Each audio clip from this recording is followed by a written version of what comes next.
What's up, everyone? How's it going? Middleweight here, and we're a couple days removed from UFC 312, Du Plessis versus Strickland. And well, how underwhelming, man. I generally had I count on my fingers the amount of times I was excited.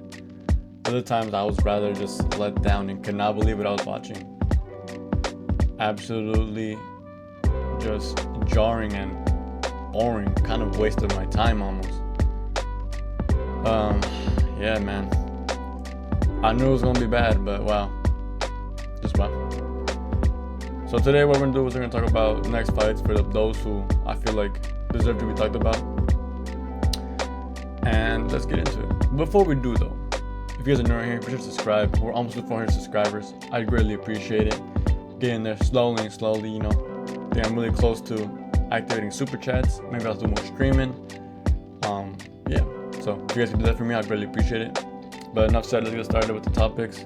First guy I want to talk about is next fight, Alexander Pantoja. He went against Ronnie Barcelos.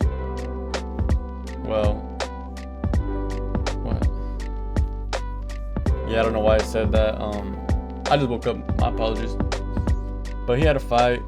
He looked very kind of good, very technical, very, I guess, disciplined. But it wasn't the most exciting of performances. But you know, I'm a big fan of Topuria, so by all means, I want to see some more.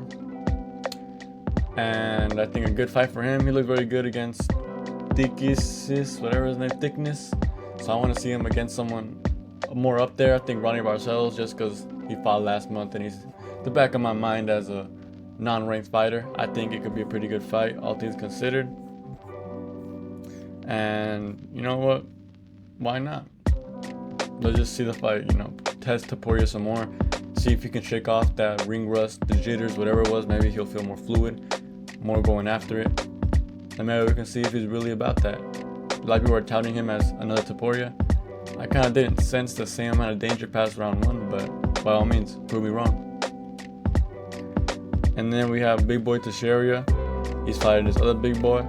I just think he looked very good against Tafa, but you know, that's not very hard to do. He's very tall.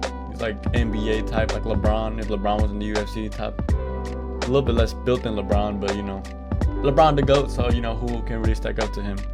And you know what, man, the heavyweight division is kind of slow and lame, so let's have like him fight someone ranked already.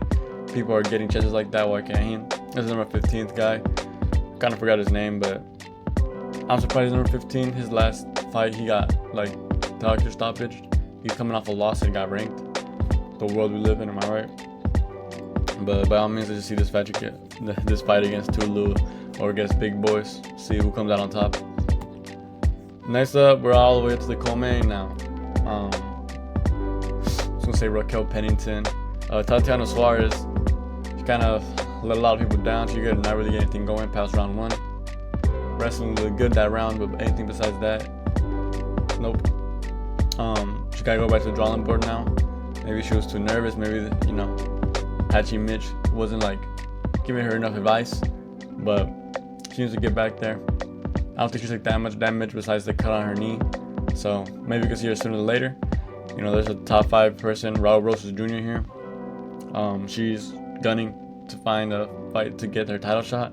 I think it's a fight to make. None of them have a fight booked. Obviously, Tatiana doesn't. The winner, well, if Rosas Jr. wins, she can fight for Ray Lee. But you know, we'll talk about Ray Lee in a little bit and why I think this should be number 1 contender fight, because I don't really see any other clear contenders for her at the moment. But yeah, let's see this fight. With Wei Lee, I think now's the time, you know. I remember the last time there was a double champ fight for women in a long time. I think the last one was Amanda Nunes, and she low-key like killed the 145 division. So we can say 115 versus 125. I think it's a very high-level matchup. Both of these women are incredibly highly skilled, highly talented, the best in their respective genders and divisions. Literally pound for pound number 1 versus pound for pound number 2 fighters. And I hope it's not boring if they do it. You know, I hope Wei Lee and Shevchenko can get some exciting striking, maybe some grappling going. Nothing like Grasso 3, hopefully. But by all means, this could be an electrifying co-main that I will be excited for. Dana White. Come on, man. And then as for the loser of the main event, Sean Strickland, oh man, bro, I thought he was gonna win this one, dude. But Drikus just shut him down, dude. I don't think Sean threw much of anything and just got peppered up the entire fight. Sucks to see, man, you know. For you fucking guys, am I right? But damn, the aura's gone, officially dead in the sand. It'll never be the same type. I don't even know if we'll ever get a title shot type. There's a lot of good fighters on the come up. I think Kyle Barajo can beat him. I think Imavov can get that a rematch. But like, there's not really that many options for Sean Strickland at this moment. I think he has to fight someone who's like unk status like him almost, and not coming off a loss or something like that. Like, I don't want to see him against Izzy. I don't think that fight makes sense right now. Izzy just lost. I don't think he deserves to fight up the rankings, you know. I don't want to see him against Imavov. I feel like that rematch doesn't make sense. I don't want to see him against Khamzat. Makes no sense. Khamzat's fighting for the belt. I don't want to see him against I would say Izzy, but Kaio, because I think Kaio is up there for a title shot, to be honest, because like everyone else in the top 5 is literally coming off losses.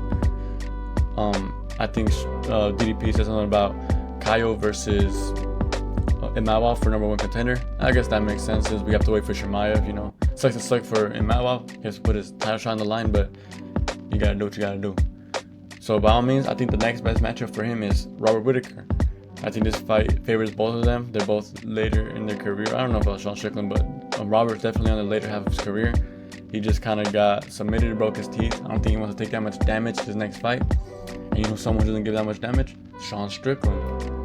So this match makes nothing but sense in my head. Better late than never, you know. This is a matchup that I believe we should have seen like maybe last year. Didn't happen because of Sean Strickland. But better late than never, like I said, let's see it. And as for the winner of the main event, DDP, without a doubt, Khamzat Chimaev, bro. DDP absolutely shut down Sean Strickland. He had no answer and made everything kind of boring and lame. But look,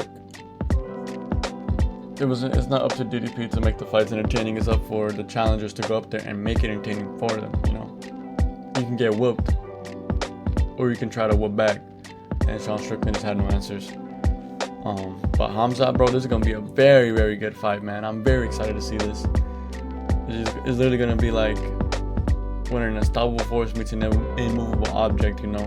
Either Khamzat destroys him in a round, or DDP awkwardly wins by like TKO or something.